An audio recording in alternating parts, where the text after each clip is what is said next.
किसी कारणी से मुख को मोड़ा, बीच भंवर में किस विधि छोड़ा। मैं तो सुहागन रही कुंवारी, पहने दुल्हन पे केसरिया बालम, आओ हमारे देश।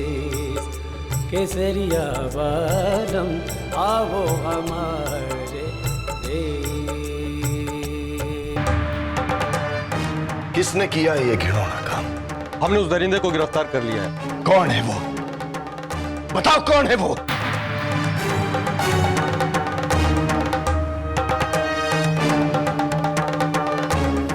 लाखन जोहिया।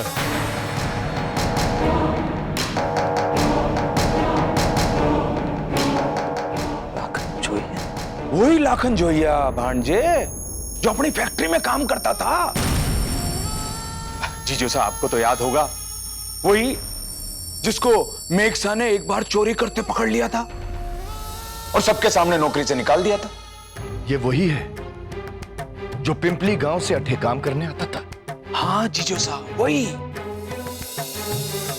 थानेदार साहब, आपके पास पक्को सबूत है ना?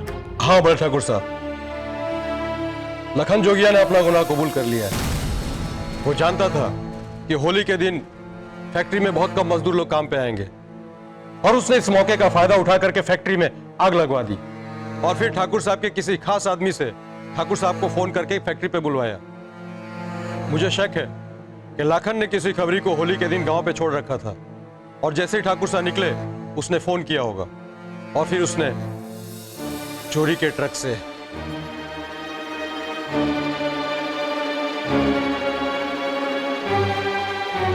अब अगर आपकी इजाजत हो तो ये मामला कोर्ट को सुपुर्द कर दूं।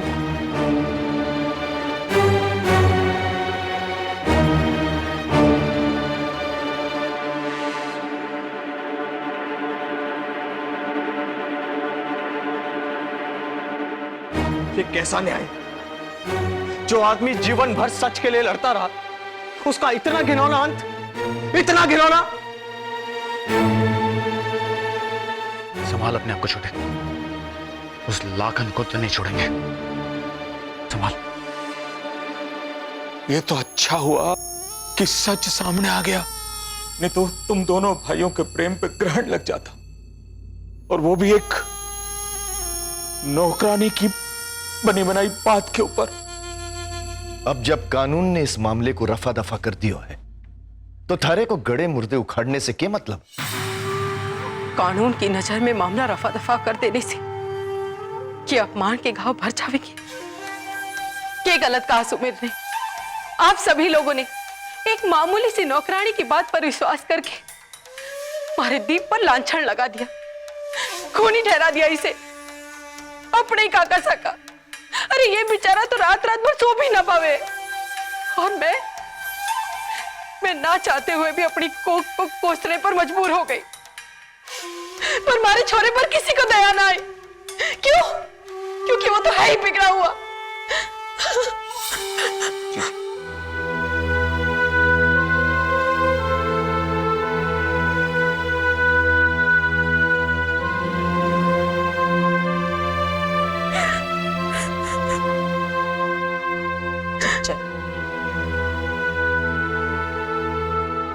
अपनों का सुख के होवे है,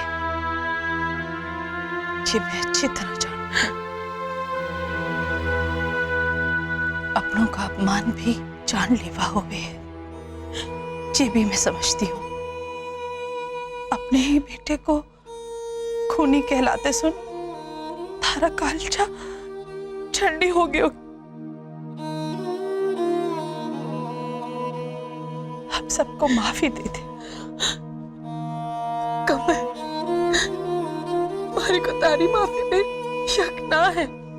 अरे थारा कालजा तो साफ, पर यहाँ पर खड़े सभी लोगों ने दीप को माफ न किया। कोई है जो अभी भी अरे दीप से ज्यादा अपनी जीजी की झूठी बातों पे विश्वास करे?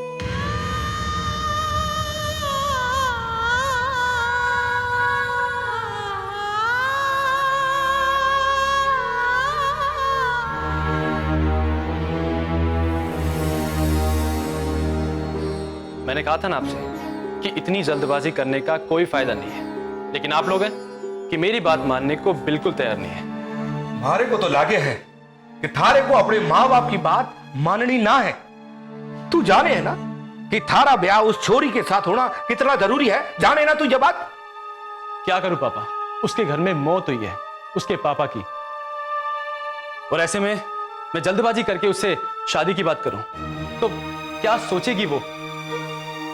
अब ठाकुर साहब मारे को तो लागे छोड़ो, ठीक कह रही हो है, इस समय बात करना ठीक ना होवेगा। थारो माथो तो ठीक है, इतनी बाट देखने का समय है थारे पास। मोहित का ब्याह जल्द से जल्द हो जाना चाहिए बस। और ये छोरी राजी ना हो तो थारी सहेली की छोरी, क्या नाम है उसका? वो कोयल? हाँ, उसके घर संदेशा भेजा दो और उससे कहो कि हमें यह रिश्ता मंजूर है। लेकिन मुझे रिश्ता मंजूर नहीं है, अब मैं किसी और से शादी नहीं करूंगा। अरे पागल हो गया क्या? उसके खानदान ने तेरी कुंडली वापस भेज दी यो कह के कि छोरा छोरी की कुंडली आपस में ना मिल सके, भूल गए थे? मैं कुंडली उंडली नहीं मानता, मैं सिर्फ मूमल से शादी करूंगा बस।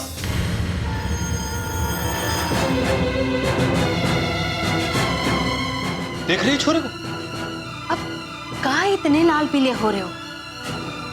मोहित को मूमल से ब्याह कर लो है, और ये बात आपने लिए भी अच्छा है। अब मूमल से ठाकुर भंवर सिंह की भतीजी और स्वर्गीय मेघ सिंह की छोरी। अब हम तो यही चाहे कि भगवान उनकी आत्मा को शांति दे।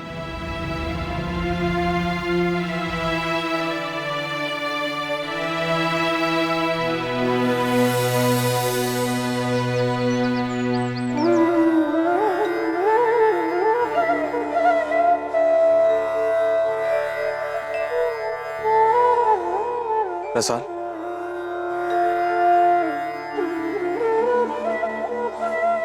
ताइसा की बात चुप गई क्या?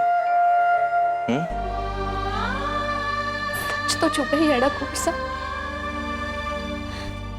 और यही है कि चाहे कोई कुछ भी कह ले, बारी चीची झूठ ना बोल सके है। मैंने बारी चीची पर पूरा भरोसा है।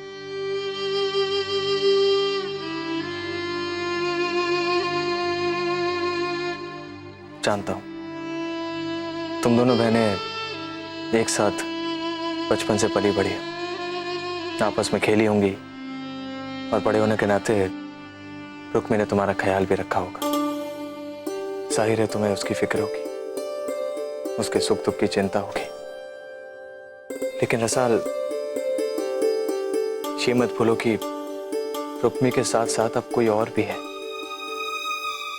जिसका तुम्हारे साथ जन्म जन्मांतर का नाता बन गया है। देखो रसाल, मैं ये नहीं कह रहा हूं कि तुम रुक्मी की खुशियों के बारे में सोचना छोड़ दो, नहीं।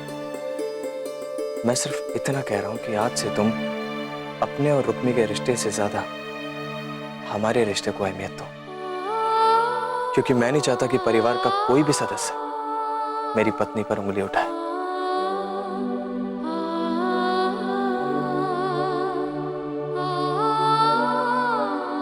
इतना तो कर सकती हो ना मेरे लिए?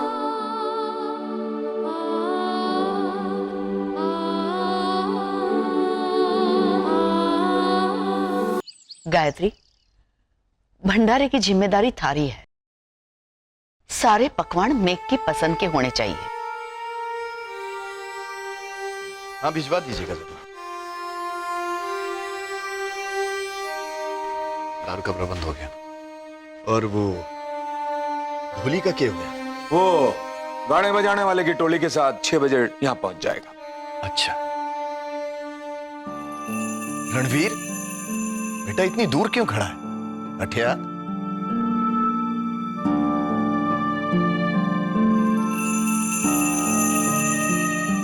ताया साहब, ये सब क्या है?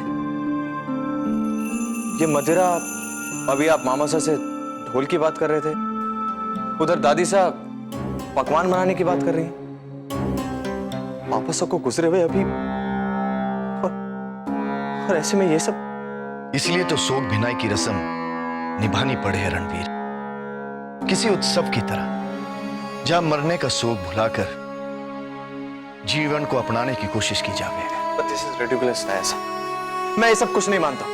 आप, मैं, दादी साहब, माँ साहब, मूमल, हम में से कोई भी अभी पापा साहब के मौत के सदमे से बाहर नहीं निकला है। और ऐसे में ये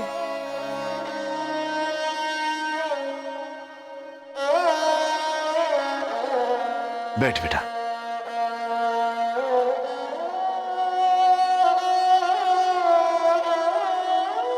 ये रस्म शोक का मजाक उड़ाने वास्ते ना है रणवीर, ये रस्म शोक को मात देने वास्ते है, उसे भुलाने वास्ते है। मेघ की याद तो हमेशा हमारे साथ रहेगी, पर उसके जाने के बाद हम जीना छोड़ दें बेटा? नहीं, ये तो मेघ को भी खुद अच्छा ना लगेगा और ना ही उसकी आत्मा को शांति मिल पाएगी। ये रस्म हम सबको जीने की एक नई आशा देवेगी और मेघ की आत्मा को शांति। जीवन भगवान की सबसे बड़ी देन है रणवीर, इसलिए इस रस्म की पूजा शुरू करने के वास्ते मरने वाली की अस्थियों को पानी में बहाकर उसी पानी को घर में छिड़का जावे, ताकि मरने वाले का अंश हमेशा घर में जीवित रहे और उसका सोग, उसका अपना बेटा पानी में बहाकर उसे मुक्त कर दे। कल थारे को भी मेघ को मुक्ति देनी है, उसकी अस्थियों को पानी में बहाना है और पानी में मिला हुआ उसका अंश थारे को वापस लाना।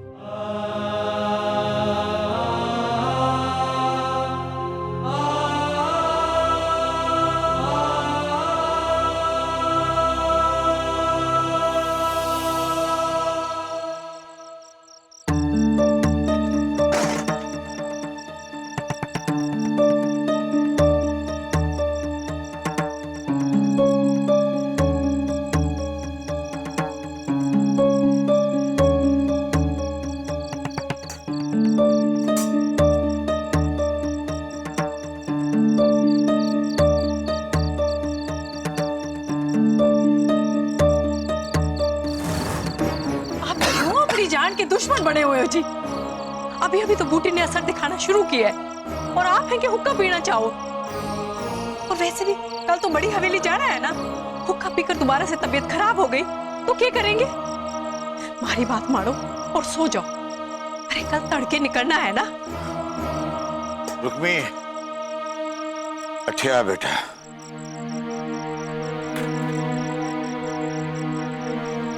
अभी ये बर्तन वर्तन छोड़, तू भी जाकर के सो जा। कल सुबह थारे को हमारे साथ बड़ी हवेली चलना है। रुक्मी क्यों जावेगी? सोग बिनाई की रस्म में रुक्मी का क्या काम है? अरे सोग बिनाई में बीन के साथ उसकी पहली बड़ी बीननी बैठे है। आप क्यों बार बार बात को बिगाड़ना चाहें? अरे आपको पता है ना, रुक्मी को वहां देखकर कुंवर सा नाराज हो जाएंगे। या फिर यूं बोल कि थारे को डर है कि रुक्मी के पूजा में बैठने से रसाल का हक छिन जाएगा। बापू, माँ ठीक कहे है, मारा जाना ठीक ना होवेगा। अब तुम दोनों हमारी बात ध्यान से सुन लो। ये रुक्मी कल मेरे साथ ना जावेगी तो मैं भी सोग बिनाई की रस्म में शामिल ना होऊंगा, और फिर इस बात का जे परिणाम होगा वो तू और थारी बेटी भुगतना।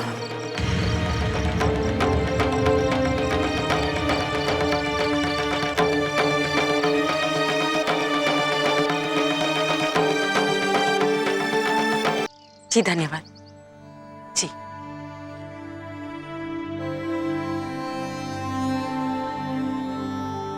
मासा, वो 10 वागड़े बड़ी ठकराइन के साथ आ जाएंगी।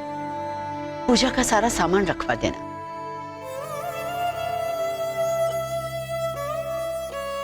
मुमल, अठिया,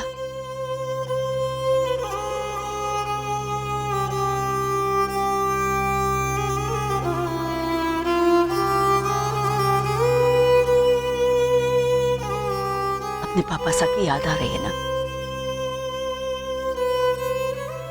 बेटा? आज के बाद इन आंसुओं को बहने ना देना। अपने पापा सा को अपने मन में सजा के रखना। जा बेटा, पद्मा को बुला ले, उसे कहना तैयार होके जल्दी से आ जाए। रणवीर और रसाल आते ही होंगे, उनके पैर धोने होंगे। दादी साहब, मैं भंडारी होकर आती हूँ। रुक बीन, तू अठे रुक। मोमन, तू चली जा।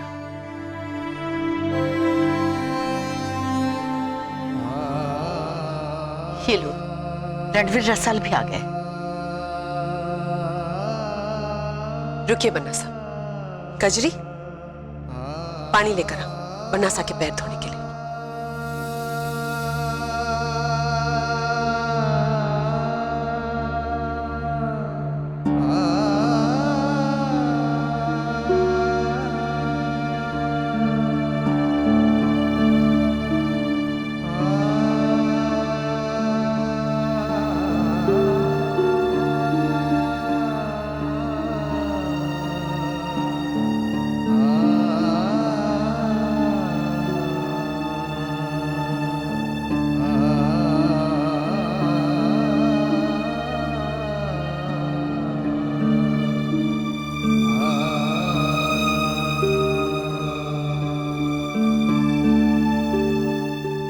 मासा,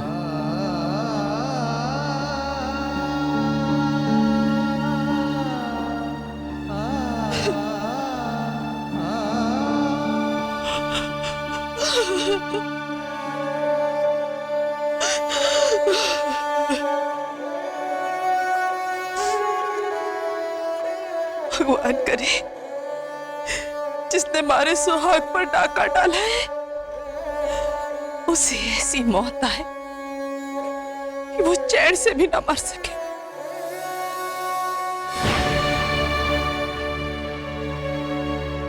तुम दोनों जाके पूजा की तैयारी करो, पंडित जी आते ही होंगे। जी।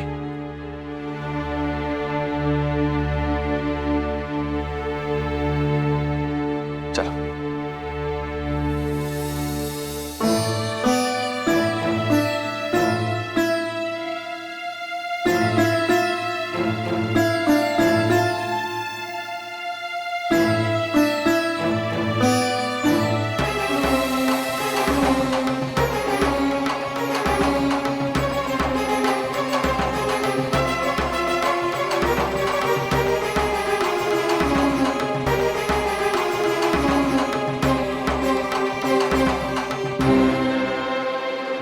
ये अठे क्यों आई है? ये आईना है, मैं इसे लाया हूं। सोग विनय की रस्म की पूजा में मीद के साथ उसकी बड़ी बींदनी बैठे हैं। मैं रुक्मी को उसका हक दिलाने के लिए लाया हूं।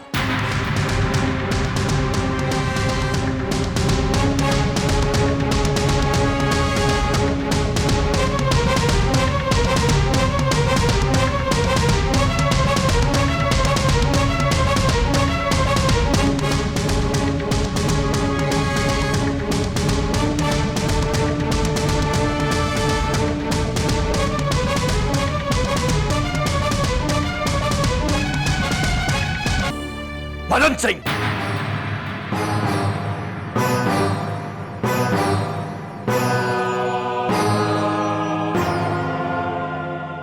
इस रस्म के मौके का फायदा उठाकर ये मत भूलना कि हमने थारे को माफ करके थारे पर एहसान किया है।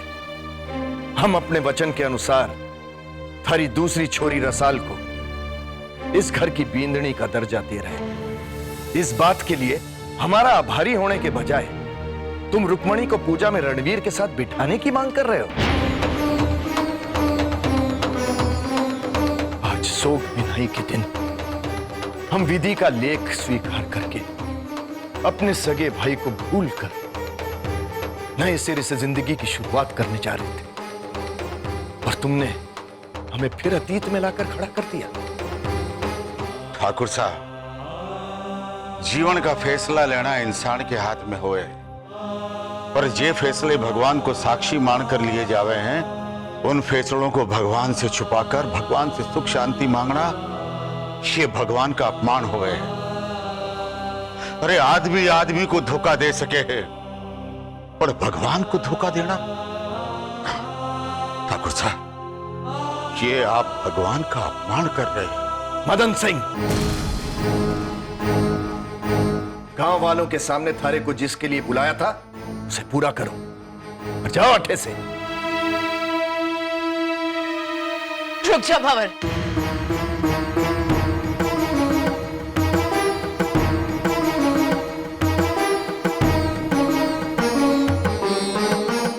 मदन सिंह ने जो कहा वो सही है। शोक भिनाई की रस्म के वास्ते हमें मदन सिंह की बात माननी होगी। पारिवारिक नजरिए से मैं भी रुक्मी को यह दर्जा देना ना चाहूं, पर धार्मिक कार्य के अनुसार जब तक पहली पत्नी जीवित है तब तक उससे यह हक नहीं छीना जा सकता। लेकिन मासा, हम गांव वाले से क्या कहेंगे जिन्होंने रसाल को रणवीर की बींदनी के रूप में देखा है? एक उपाय है, शोक भिड़ाई की पूजा में रणवीर के साथ रुक्मी को बिठाओ, जिसमें सिर्फ हम लोग होंगे और बाकी सारी रस्में गांव वालों के सामने रसाल निभावेगी।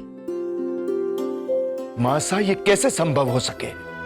बिल्कुल उसी तरह संभव हो सके हैं भंवर, जिस तरह गांव वालों के सामने मुंह दिखाए में रसाल को दिखाओ और मारे सामने रुक्मी को ले आयो।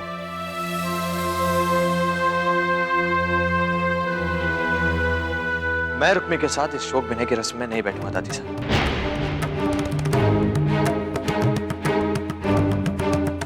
रणवीर, जब पूजा में बैठना है तो रुक्मी के साथ ही बैठना होगा, क्योंकि विधि के अनुसार वो थारी पहली पत्नी है। नहीं दादी साहब,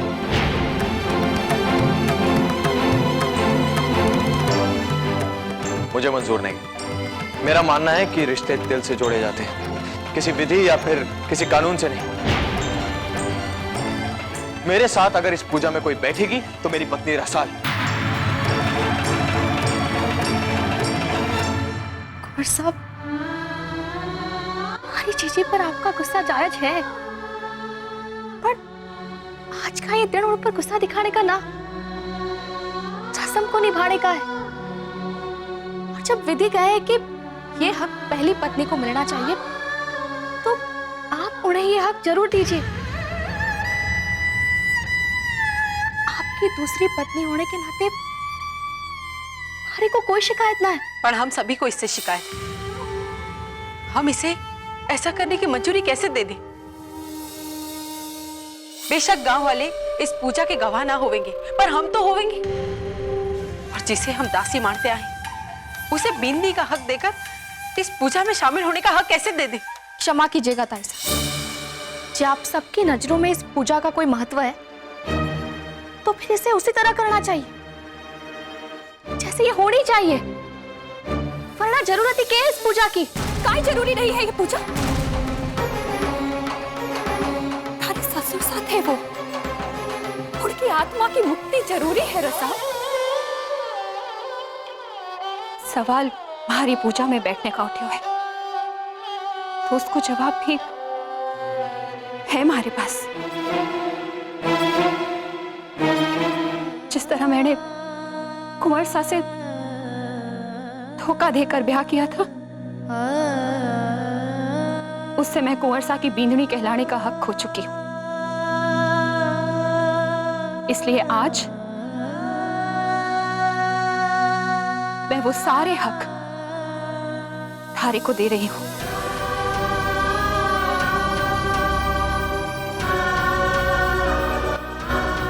रुक्मी बेटा, बापू, आप जिस रस्म वास्ते अठे आए हो उसे निभाओ। पूजा के बाद पगड़ी की रस्म वास्ते इस घर ने जो आपको मान दिया है उसे निभाओ बापू। जी जी।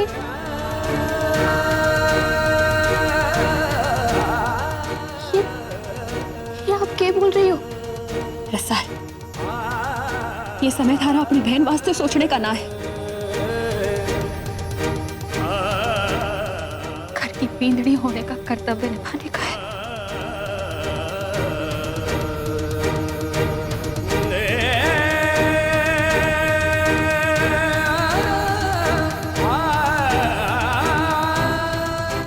बस बस, बंद करो अपना ये महान बनने का नाटक और जाओ यहां से।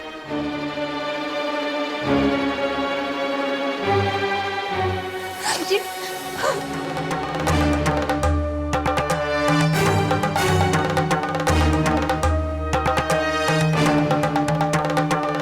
अब किसी को कुछ सोचने की जरूरत ना है, सब जाके पूजा की तैयारी करो।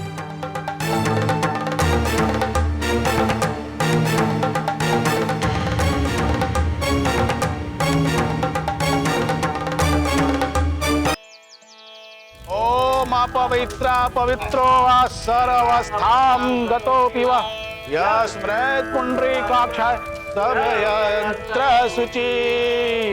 ओम स्वस्ति न इंद्रो वृद्धशर्वा स्वस्ति न पूषा विश्ववेद स्वस्ति नक्षत्रियो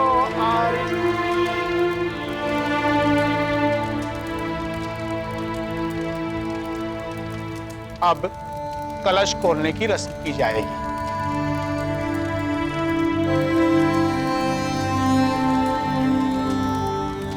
कलश खोलने की रस्म का मतलब यह हुआ कि दिवंगत के वारिश और उसकी धर्मपत्नी कलश को थाम करके पूजा करती।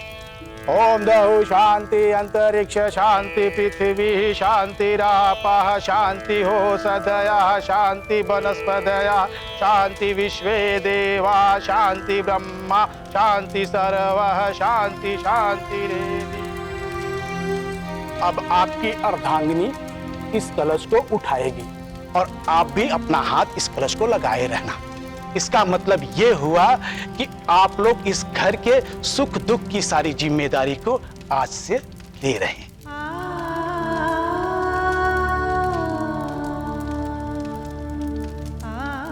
कुंवर साहब, कम से कम जीजी को कलश तो छू लेने दो। चुप रहो और कलश उठाओ। अब आप भी इस कलश को हाथ लगाइए और मेरे मंत्र उच्चारण के दौरान आप ये संकल्प लें कि छोटे ठाकुर साहब के धरोहर और वंश को आप दोनों आगे बढ़ाएंगे।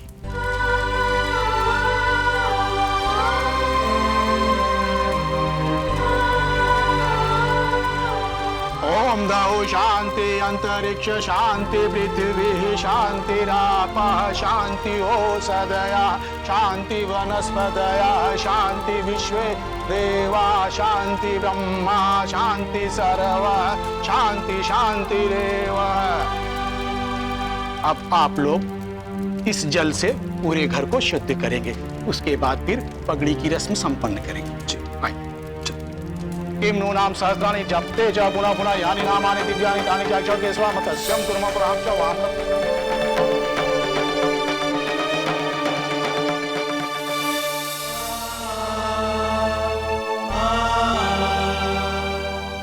रणवीर,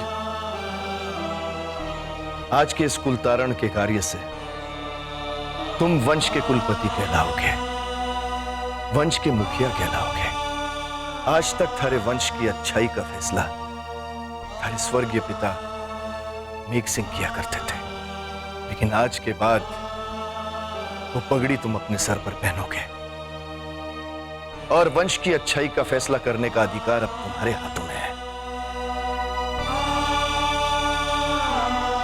आज से समाज थारे को कुंवर रणवीर सिंह नहीं बल्कि ठाकुर रणवीर सिंह के नाम से संबोधित करेगा।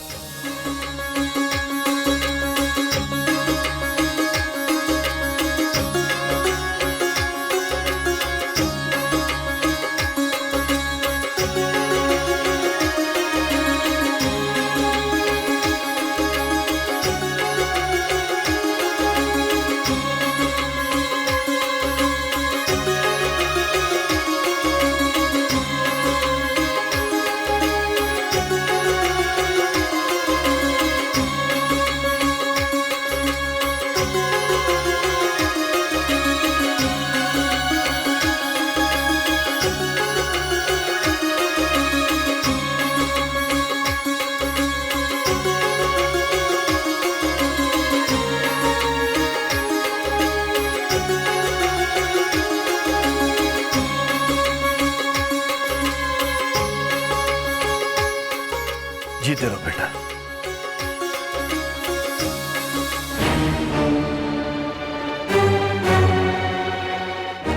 ये क्या कर रही है यहाँ?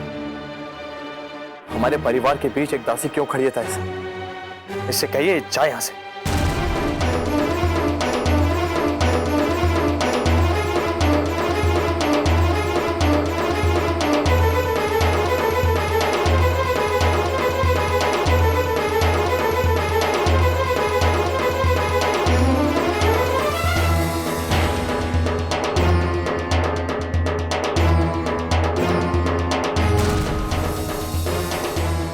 ठाकुर रणवीर सिंह जी, अब आप अपने स्वर्गीय पिता मेघ सिंह से आशीर्वाद ले लें।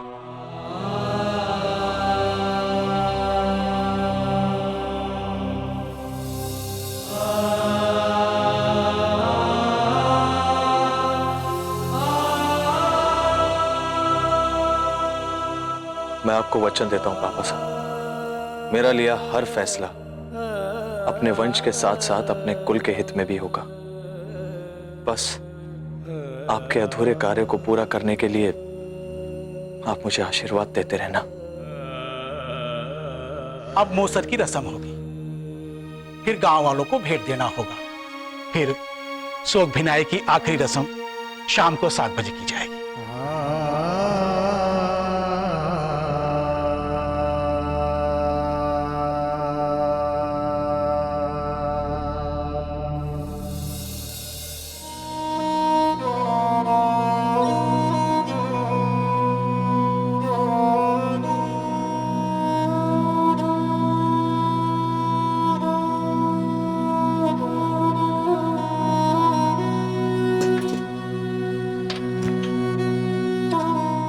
लाइए ठकुराइन, मैं परोसूं। हमारे को तेरी मदद की कोई जरूरत ना है। माफ करना ठकुराइन, और हमारे को ये कर्तव्य तो निभाने दो। जो सहनशीलता और बलिदान की देवी हमारे सामने तो मती बनाकर बटे भंडारे में झूठे बर्तन भी तो पड़े थे। यहाँ लोगों के सामने आने की बजाय वो भी तो 2 सके थी।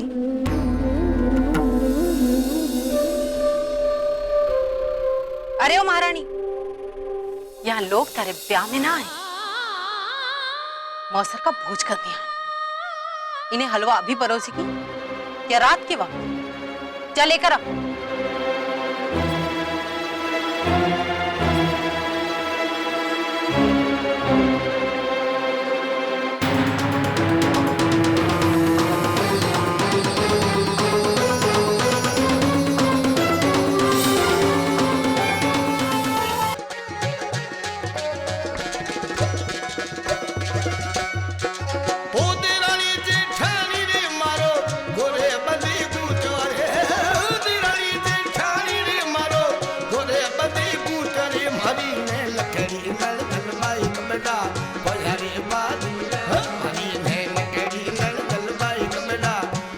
प्यालो पिरा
मदन सिंह,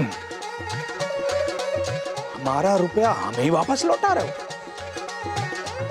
मैं ठाकुर साहब का बड़ा आभारी हूं।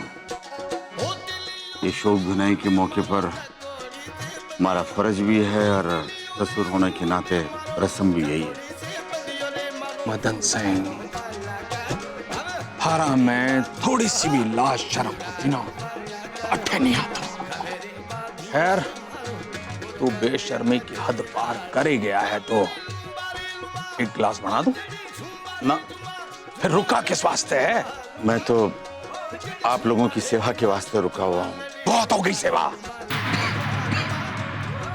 अरे क्यों खांस रहा है? क्यों खांस के इस हवेली की खुशियों पर विघ्न डाल रहा है? जा टेसू, गो।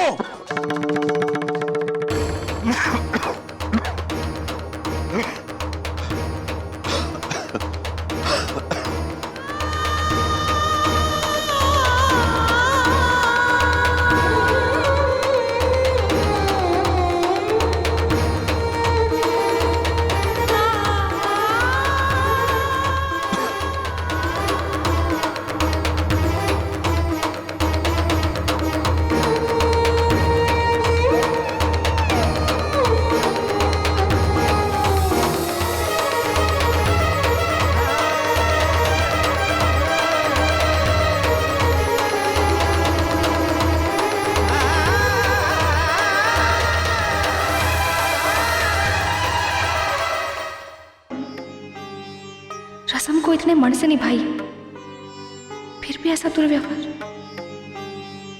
हरि को रोकना होगा बापू ने।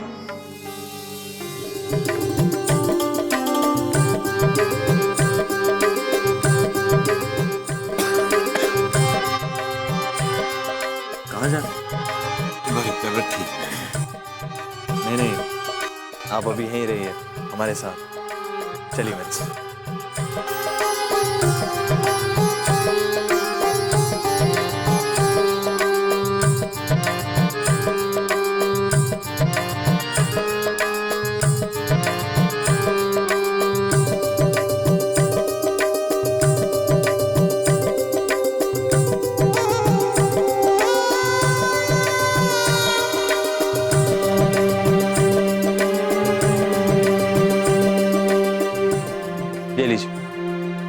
नारायण ठाकुर साहब, ना।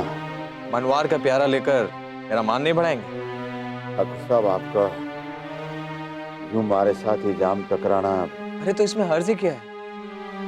और फिर इसी में तो इस रस्म का मान है, और मेरे ससुर सा होने के नाते आपका भी। लीजिए।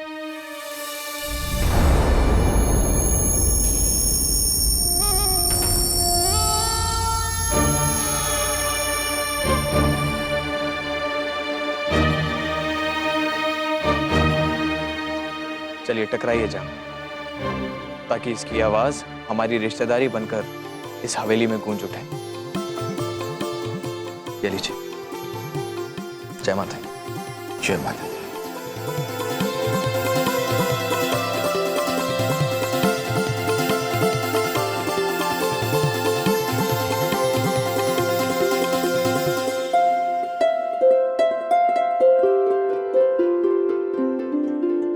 मोमल, तू अभी तक तैयार नहीं हुई?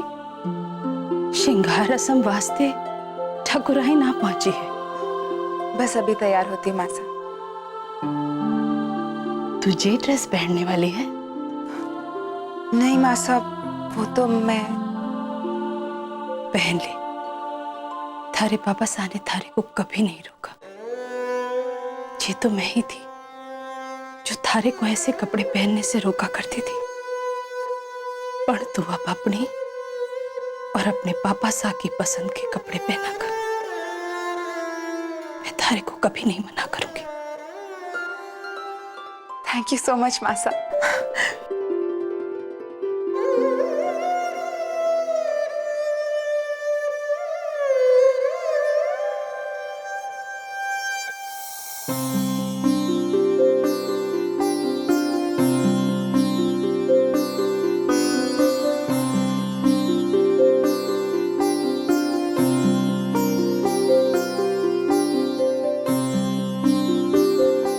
अरे बिंदनी, कठे थी तू? हार श्रृंगार की रस्म शुरू करने वास्ते थारी बाट जो रहे थे। बड़ी ठकुराइन, हार श्रृंगार की रस्म शुरू करें।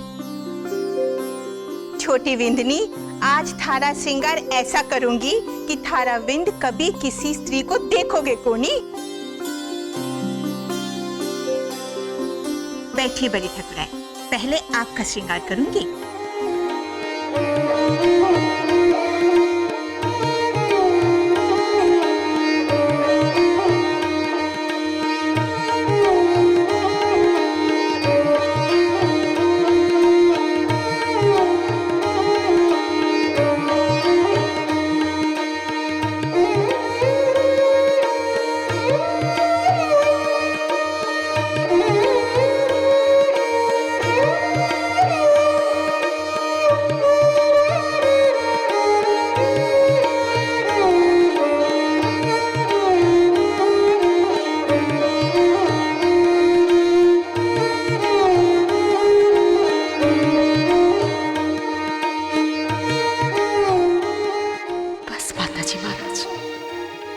आज के बाद हमारे घर और परिवार की खुशियां बढ़ाए रखना।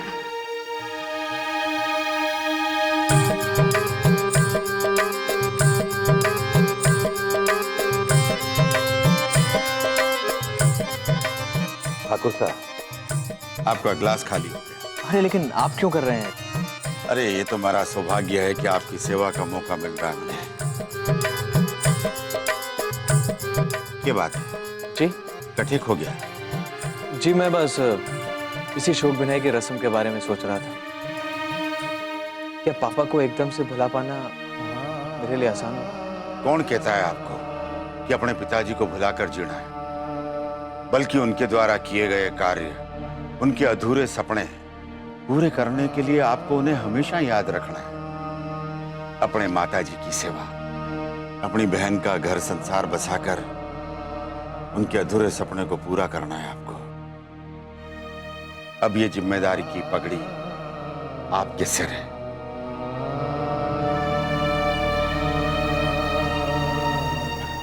क्या बात है ठाकुर साहब? जी बस ऐसे ही आपको देख रहा था, अच्छा लगा आपकी बात सुन के। वैसे सुमेर मामा साहब से क्या कह रहे थे कि आप अचानक उठ के जा रहे थे? ना ना, सुमेर साहब से हमारी कोई बात ना हुई। बात छुपा रहे हैं? खैर, मुझे अंदाजा है कि मामा साहब ने आपसे क्या कहा होगा।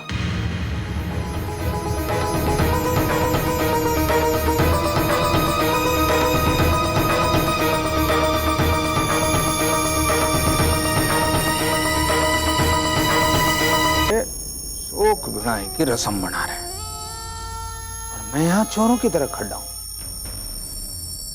कहीं रणवीर को एहसास तो नहीं हो गया कि हमारे मन में कुछ चल रहा है?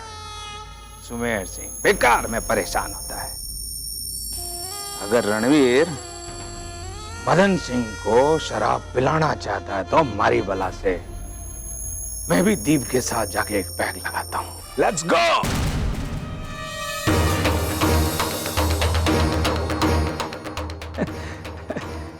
ये कहीं है वणजे? जहर नहीं है मामा साहब, शराब है। आपको तो चिंता करने की जरूरत ही नहीं है मामा साहब। आपके अंदर तो खुद ही इतना जहर भरा हुआ है कि ये जरा से जहर से आपका कुछ नहीं होने वाला। वहां मुझसे नजरें चुराकर आप ये यहाँ क्यों चले आए? उधर बहुत शोर शराबा हो रहा था भांजे और मेरे मामा साहब वो शोक बिनाई की रस्म है, आप इसे कब से शोर शराबा मानने लगे? देख भांजे, थारे को बहुत चढ़की है, इसीलिए मैं सब कुछ सुन रहा हूं। एक तो तू नशे में। मामा साहब, पहली बात तो ये कि मुझे आज के बाद उंगली दिखाकर बात मत कीजिएगा आप।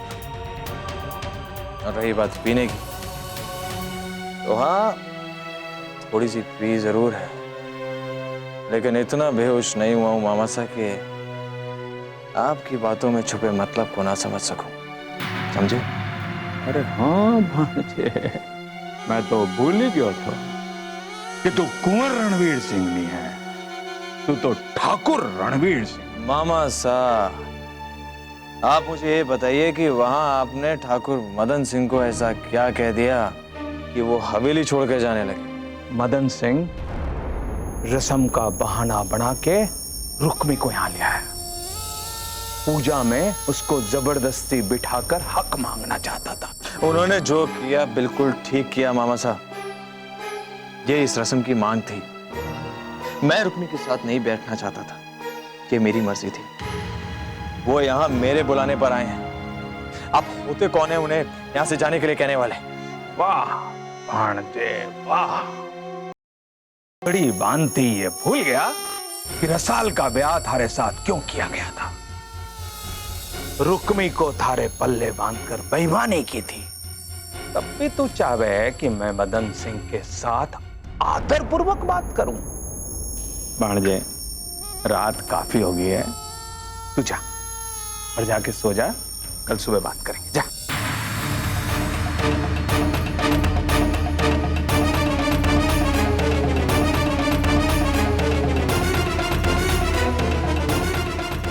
आज के बाद अगर आपने रसाल या फिर ठाकुर मदन सिंह के खिलाफ कोई भी बदतमीजी की बात की तो आपका वो हाल करूंगा।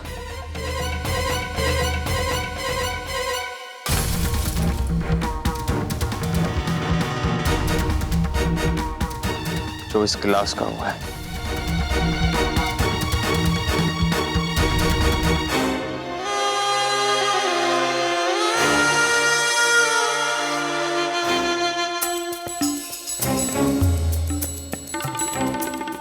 अरे भाणजे तूने सुना नहीं, रणवीर के बोल के गया मुझे। सब सुन लिया मैंने मामा, लेकिन आप घबराओ मत, मैं इसका कोई ना कोई हल तो निकाल लूंगा। फिलहाल अपने गले को ठंडक पहुंचा लो। लो। हाँ भाणजे, इनकी मुझे जरूरत है।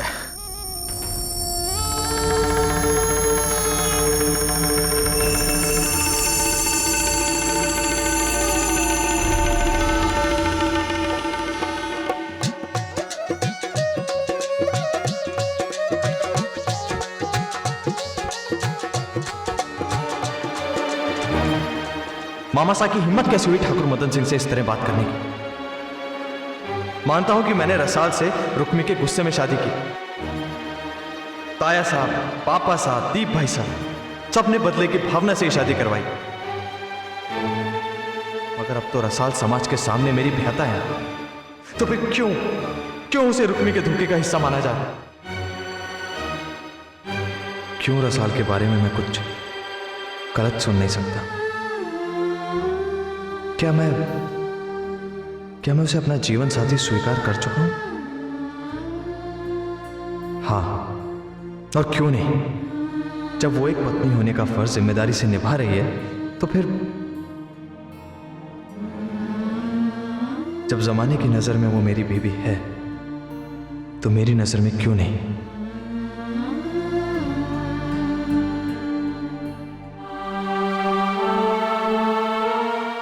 लगता है कि रणवीर अपने पिता की याद को भुला नहीं पाया है।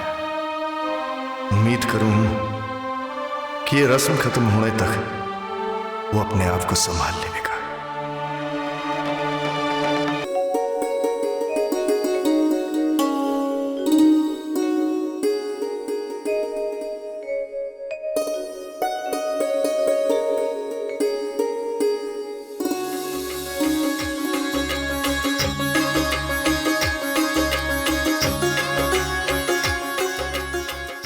मासा देख लो आपड़ी बिंदी नू, कट्ठे आप सबकी नजर ना लग जावे।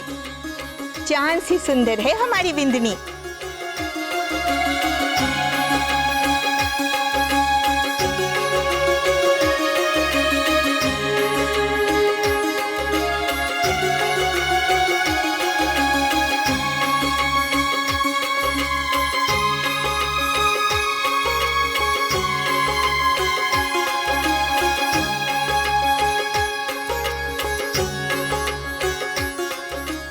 भाई साहब,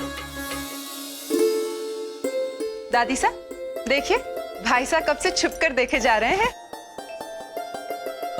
अरे नहीं, छुपके कहाँ, मैं सामने तो खड़ा हूं। तो अब पधारो छोटे ठाकुर सा, अपनी विंदनी की नजर उतारो और हमें नेक दो। नहीं नहीं, मैं तो बस ऐसे ही आ गया था। मैं चाह रहा हूं। भाई साहब, आज आप नेक दिए बिना नहीं भाग सकते।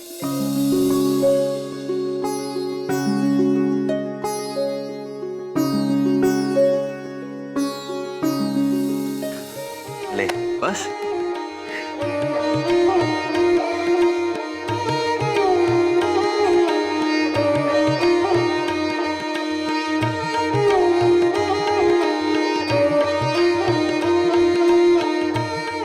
बहुत कम में छुटकारा पा गए ठाकुर साहब, पर कोई बात नहीं, अपनी बिंदनी को ऐसे ही संभाल के रखना।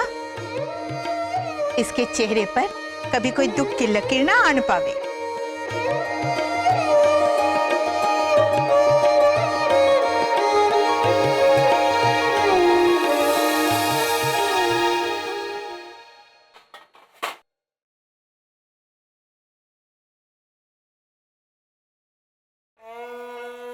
तुम्हारे इस चेहरे की झलक मैंने अपने सपनों में देखी है रुक्मी।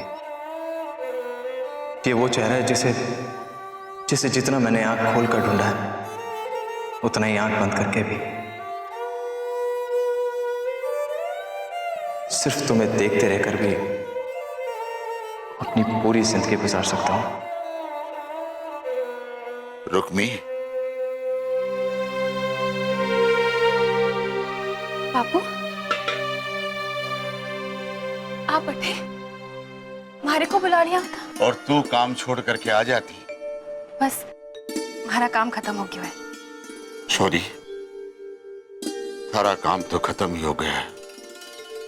अरे जिस काम के लिए मैं थारे को साथ लाया था, वो तो तूने भी खुद ही खत्म कर दिया है। अब चल, थारा बापू अभी जिंदा है, अपनी छोरी की परवरिश कर लेवेगा। अपने बापू की झोपड़ी में रानी की तरह रहेगी तू। चल, तुम्हारे साथ चल। बापू ये क्या कह रहे हो? आपके साथ चलकर आप ही का सर नीचा होते कैसे देख सकूं बापू? अरे मैं थारे को इस हाल में ना देख सकूं रुक्मी। और मैं ना चाहूं कि हमारी चिंता करके आपकी तबीयत और बिगड़ जावे। बेटा, थारे लिए थारे पियर का दरवाजा हमेशा खुला रहेगा।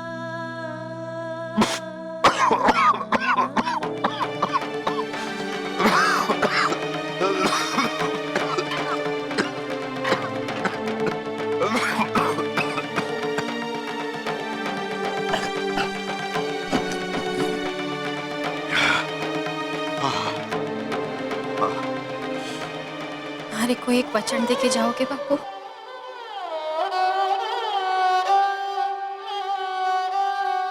बोल बेटा। हुक्का मत पीना।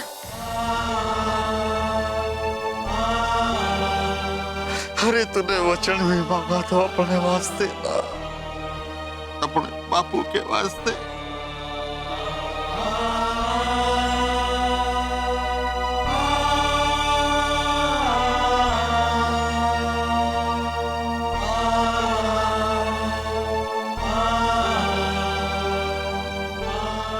मैं अपने देवता समान बापू को किस जन्म की सजा दे रही हूँ?